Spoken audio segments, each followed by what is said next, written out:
Sejam muito bem-vindos, pessoal, a mais um vídeo. E é aquele negócio que eu falo. É muito complicado a mídia tradicional.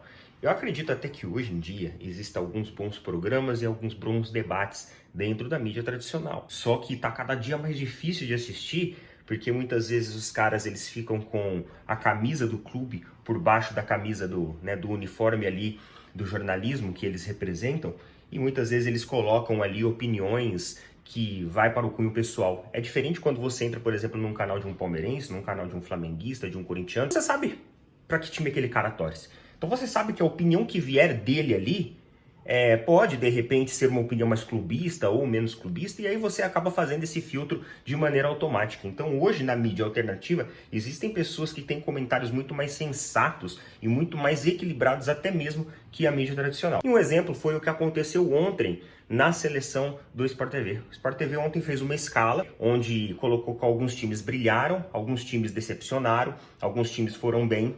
E aí eles colocaram o time do Flamengo, por exemplo, na escala do foi bem.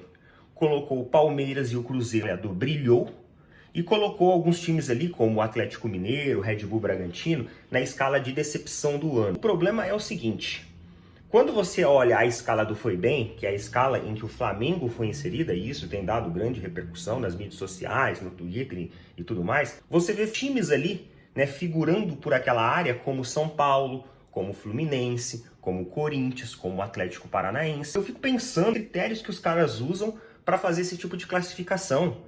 Porque um time que ganha a Copa Libertadores, um time que ganha a Copa do Brasil, figurar no mesmo ranking de times que não ganharam absolutamente nada, para mim não faz sentido nenhum. Não tem problema colocar o Cruzeiro como um time que brilhou, não tem problema colocar o Palmeiras como um time que brilhou, mas deixar o Flamengo de fora do ranking brilhou é uma contradição muito grande com os resultados que a gente enxergou ao longo da competição. E eu, como palmeirense, falo isso por experiência própria, porque ano passado a gente passou por isso. Eu vi comentaristas falando assim: o que o Palmeiras ganhou? Ganhou a Libertadores? Pô, mas a Libertadores é um campeonato mais fácil do que o Campeonato Brasileiro. Sendo que não tem como a gente comparar, até porque estamos falando de competições distintas, com times distintos, de formato totalmente distinto. Então, se for assim, a Copa do Mundo ela é mais fácil de ganhar do que o Campeonato Brasileiro, porque são apenas 7 jogos. Os comentários, na maioria das vezes, por parte da mídia tradicional, para mim não faz muito sentido.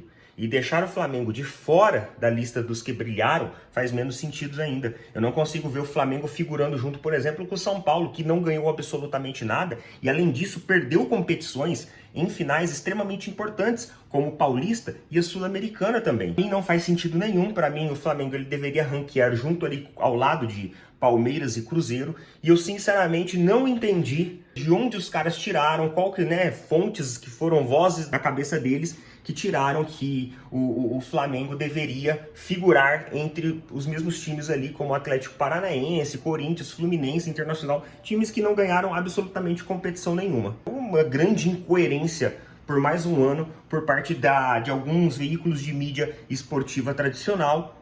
Mais uma vez ali, como eu sempre falo, às vezes eu prefiro consumir muito mais o conteúdo, e hoje eu consumo muito mais conteúdo de mídias alternativas que até mesmo das mídias tradicionais. Coloca as opiniões do que vocês acham a respeito disso. E é isso daí. Falou, valeu, até mais.